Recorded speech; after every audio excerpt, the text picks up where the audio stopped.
Peternak ayam kampung skala rumahan, walaupun hanya bermodalkan seadanya, tetap saja mempunyai dua resiko.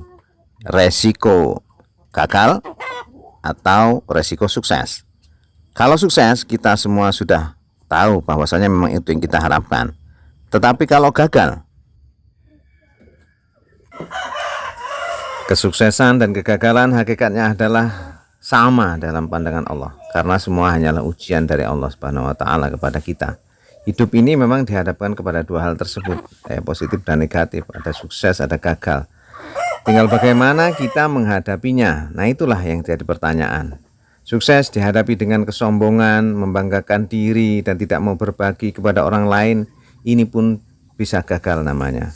Tetapi demikian juga walaupun gagal, tetapi dia tetap bersabar dan mengintrospeksi diri bagaimana caranya agar supaya dia bisa bangkit dari kegagalan tersebut. Nah, inilah hakikat dari keberhasilan yang sebenarnya. Maka kita akan belajar bagaimana menyikapi kegagalan dalam beternak ayam kampung skala rumahan. Mudah-mudahan bisa bermanfaat. Sikap yang pertama yang harus kita miliki apabila kita gagal dalam beternak ayam kampung skala rumahan adalah tidak menyalahkan siapapun.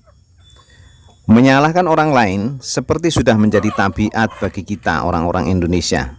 Mungkin karena kita sudah terbiasa diajari seperti itu dari kecil.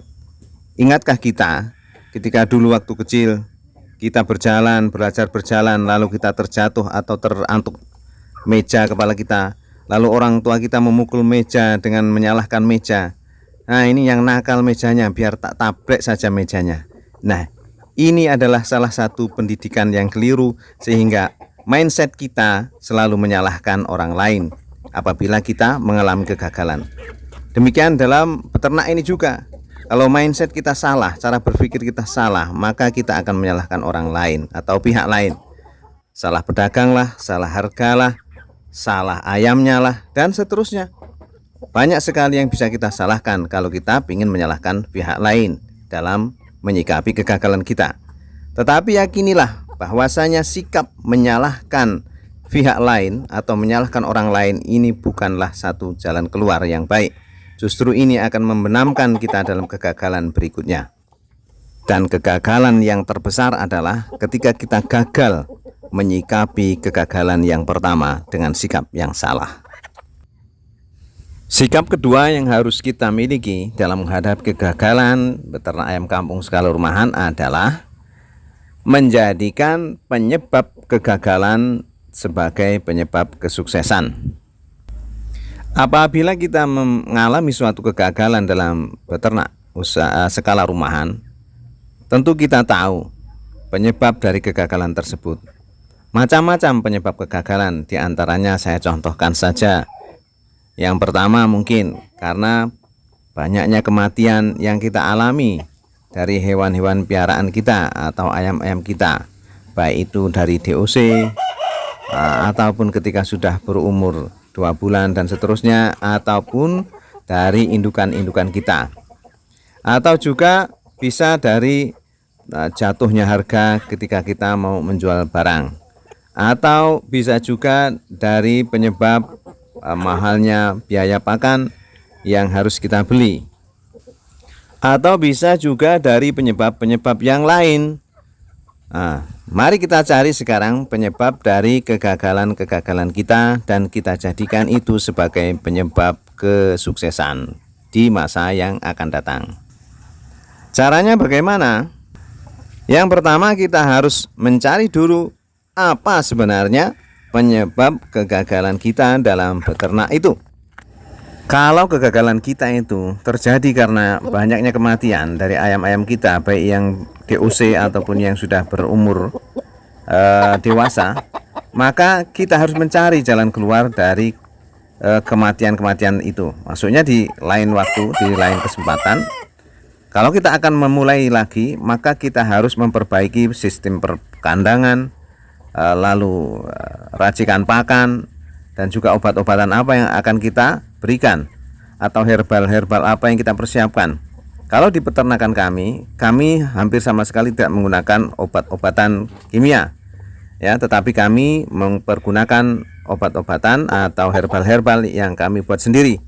Sehingga menurut hemat kami, menurut pandangan kami, obat-obatan atau herbal kami ini yang dibuat sendiri dengan harga yang murah ini lebih efektif daripada herbal atau obat-obatan yang harus dibeli dengan harga yang mahal. Maka untuk itu kami lebih mantap dengan menggunakan herbal yang kami buat sendiri, baik itu berupa air alkali ataupun yang lain-lain.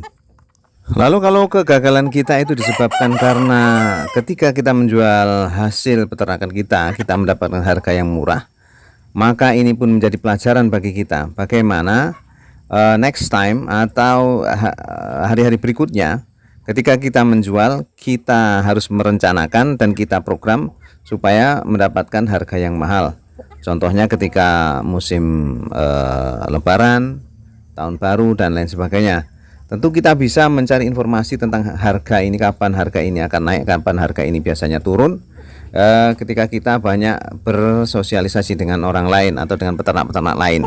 Nah, ini kita harus belajar kepada mereka, menanyakan kapan waktu yang tepat untuk menjual hasil peternakan kita itu, sehingga nanti kita mendapatkan harga yang baik dan tidak terjebak ke dalam permainan harga para tengkulak-tengkulak. Nah, untuk hal ini kita memerlukan strategi khusus bagaimana cara menghadapi permainan harga ini, naik turunnya harga ini, supaya kita tidak merugi untuk kedua kalinya. Lalu seandainya kegagalan kita itu disebabkan karena harga pakan yang tidak sesuai dengan produktivitas peternakan kita. Nah, ini bisa kita akali dengan cara yang pertama, kita mempergunakan pakan-pakan alternatif yang mempunyai kandungan nutrisi yang baik, yang mencukupi, tentunya tidak asal saja. Walaupun alternatif, tetapi apabila tidak difikirkan tentang kandungan nutrisi yang ada pada pakan alternatif itu, maka ini juga bisa menyebabkan kegagalan. Mungkin ayam kita pada sakit, kurus-kurus, atau banyaknya kematian dan lain sebagainya karena kekurangan asupan gizi dari pakan tersebut. Maka kita harus mencari pakan alternatif yang mempunyai kandungan gizi yang baik. Nah, mengenai ini kita cari saja referensi-referensi di tempat yang lain, baik itu melalui Google atau melalui YouTube dan lain sebagainya. Cara kedua untuk mengatasi masalah pakan yang tinggi, masalah kos pakan yang tinggi, harga pakan yang mahal, adalah dengan cara merubah ayam-ayam peliharaan kita itu, kita rubah menjadi ayam-ayam piaraan yang produktif, sehingga nanti pembesarannya ayam-ayam ini lebih cepat daripada pembesaran ayam-ayam yang kemarin.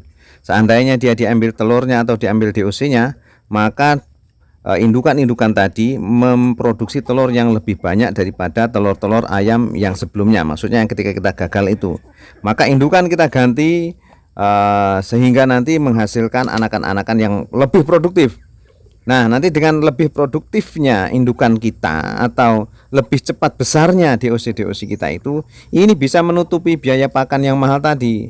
Kenapa kita kalah di pakan? Karena pakan sudah kita keluarkan banyak dengan harga mahal, ayam kita nggak besar-besar kalau kita melihara DOC.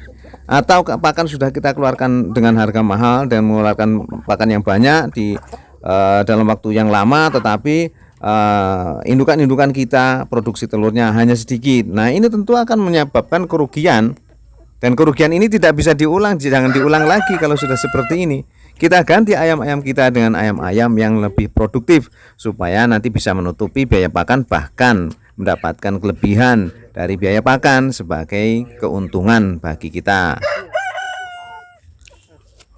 Sikap berikutnya yang harus kita miliki apabila kita gagal dalam beternak ayam kampung skala rumahan adalah banyak-banyaklah belajar dari orang-orang yang sukses dalam beternak ayam kampung dan dia masih menekuni profesinya itu. Maksudnya dia masih beternak ayam kampung skala rumahan sampai dengan saat ini. Nah, walaupun dia pernah sukses dalam beternak ayam kampung, tetapi dia sudah tidak beternak lagi hari ini, maka kita tidak perlu mengambil ilmu darinya. Boleh saja kita hanya sekedar sharing, ngobrol-ngobrol, tetapi tidak perlu dijadikan acuan untuk langkah-langkah kita ke depan. Nah, ambillah langkah-langkah ke depan yang sesuai, yang sudah dipelajari dari orang-orang yang sukses beternak ayam kampung skala rumahan, dan dia masih beternak sampai dengan hari ini. Apa saja yang bisa kita pelajari dari orang-orang yang sukses beternak skala rumahan terus berlangsung sampai dengan hari ini? Maksudnya dia terus konsisten berternak sampai dengan hari ini. Yang pertama diantaranya masalah pakan. Bagaimana racikan pakan yang mereka gunakan. Nah, tentu ini juga kita sesuaikan dengan apa-apa yang ada di sekitar kita.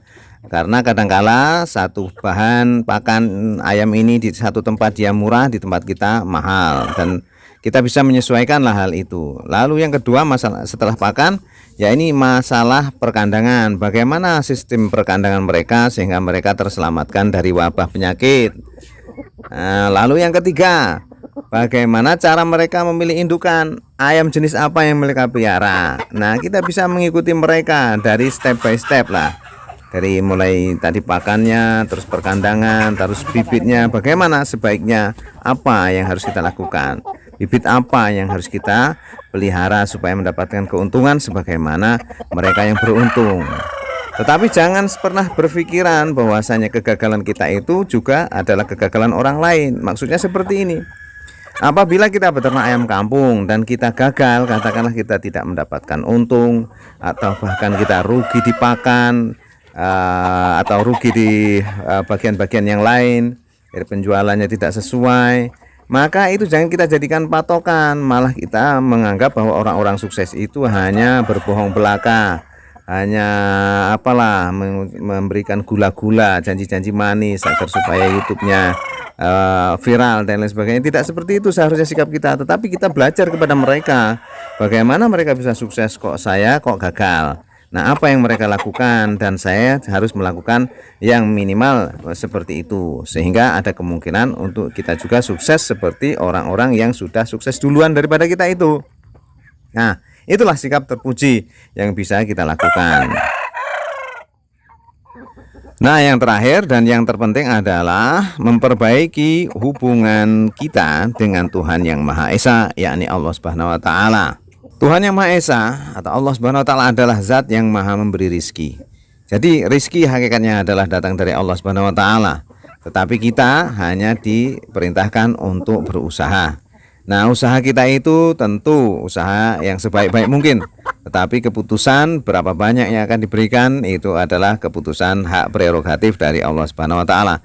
Maka kita tidak boleh mengatur Allah Subhanahu wa taala, tetapi kita hanya memohon, berdoa dan berusaha dengan sebaik mungkin, dan setelah itu maka hasil ada